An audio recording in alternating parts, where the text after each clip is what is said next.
2 பேதுரு 2:14. விபச்சார மயக்கத்தால் போதும். இப்போ தேசம் எதால் நிறைந்திருக்கிறதா? விபச்சாரத்தால நிறைந்திருக்கிற ஒரு தேசமா இருக்குது. ஆமென் சொல்லுமா? இல்லையா? இந்த பாவம் இல்லையா? எங்க பார்த்தாலும் இது இருக்குது. வேசித்தனம், விபச்சாரம் எங்க பார்த்தாலும் குடிக்கொண்டிருக்கிறது. விபச்சாரத்தால் நிறைந்த ஒரு தேசம். குடியரசு தினம் கொண்டாடலாம், ஆனா மனுஷனுக்குள்ள எதுல ஒரு சுதந்திரத்தை பெற்றுக்கொண்டான்? எதுல ஒரு விடுதலை பெற்றுக்கொண்டான்? பாவ அடிமந்தத்தின் விடுதலை பெற்றுக்கொள்ளல, சாபத விடுதலை பெற்றுக்கொள்ளல.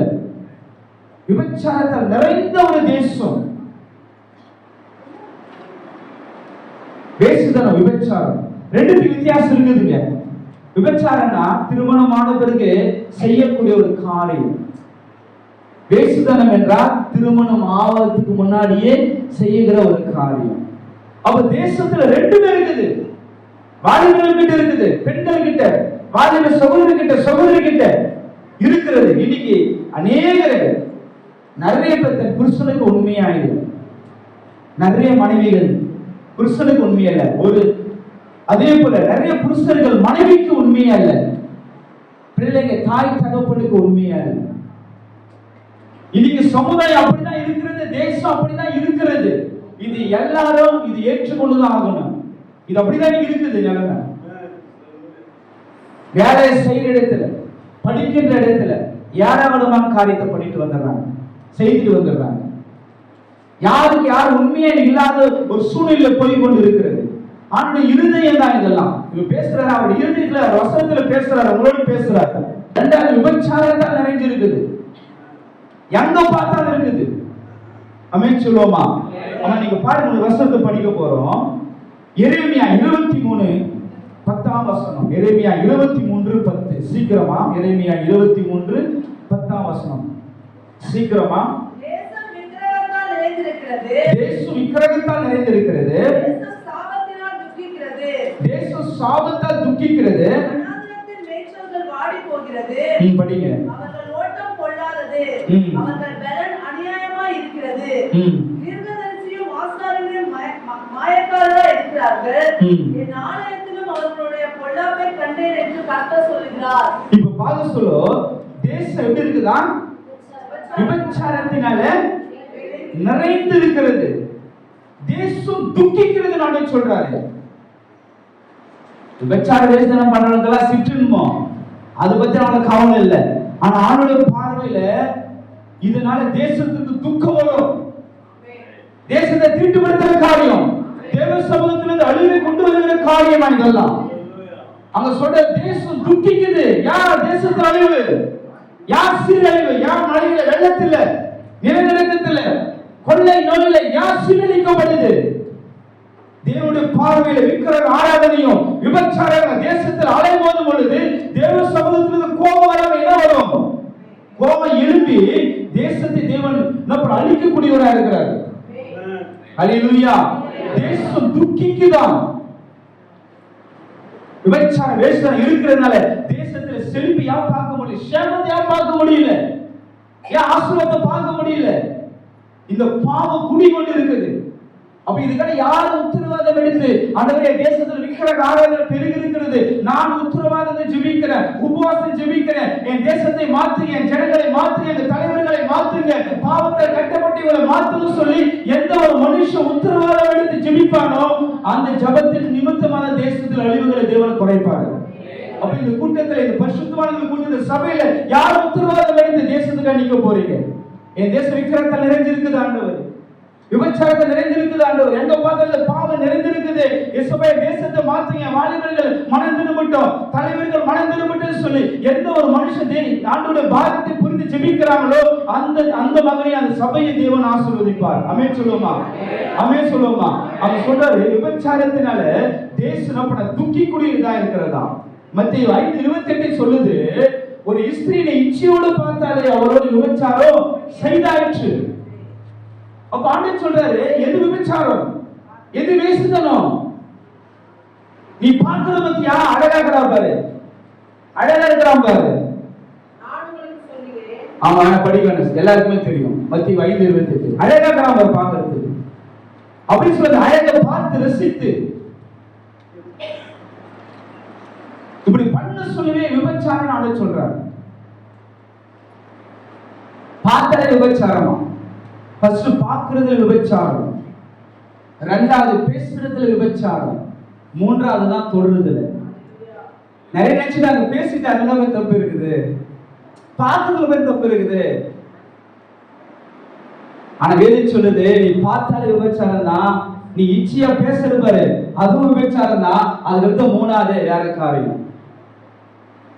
அப்ப தேசம் எப்படி நிலையில் இருக்குது? விபச்சாரத்தால் நிறைந்து இருக்குது.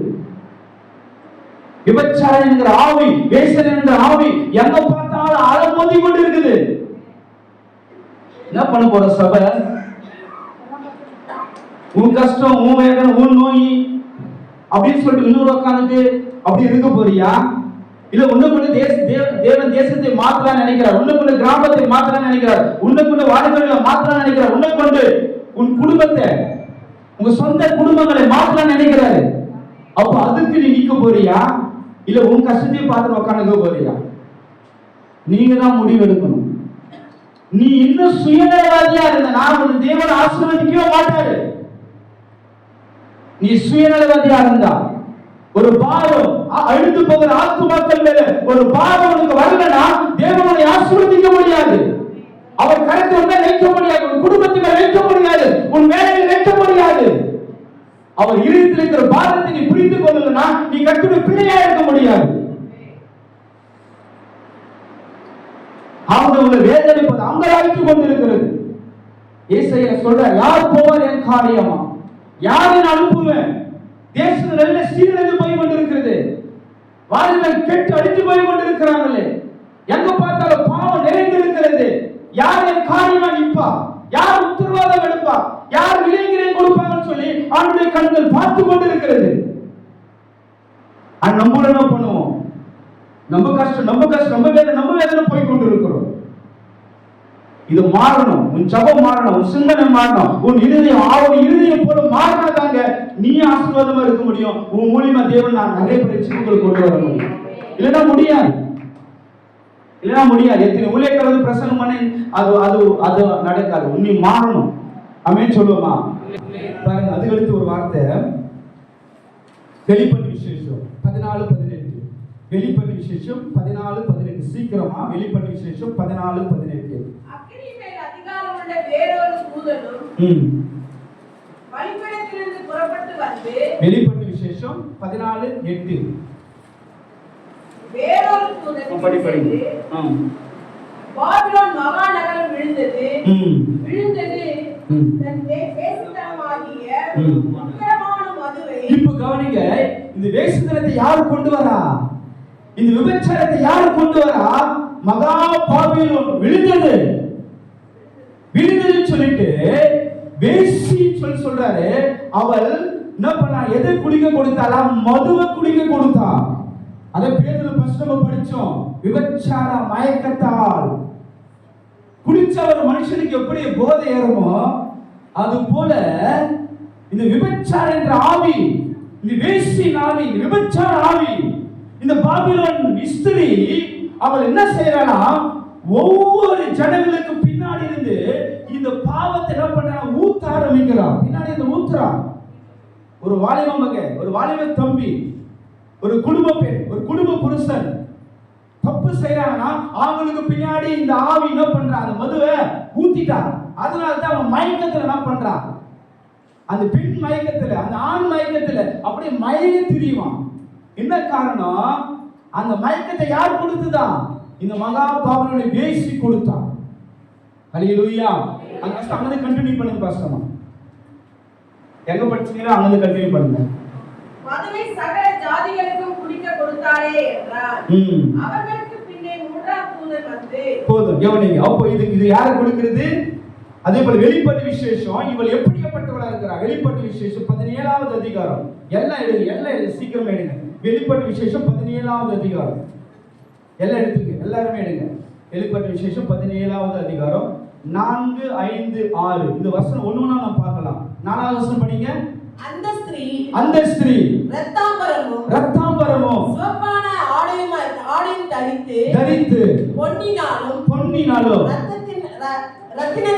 ரத்தினங்களினாலும் முத்துகளினாலும் சிங்காரிக்கப்பட்டு. கவனிங்க, இப்ப எப்படி இருக்கலாம் வேசி, எப்படி இருக்கு அந்த விபச்சார ஆவி, எப்படி இருக்குதா அந்த வேஸ்டன் ஆவி, எப்படி இருக்குதா அந்த பாபிலோனால ஆவி, எப்படி இருக்குதா தன்னை அலங்கரித்திருக்கிறான், தன்னை அழகா காட்டுகிறாளாம், விலை உயர்ந்த ஆடை அணிந்திருக்கிறார், முத்துக்களினால் ஆன ஆடை அணிந்திருக்கிறார்.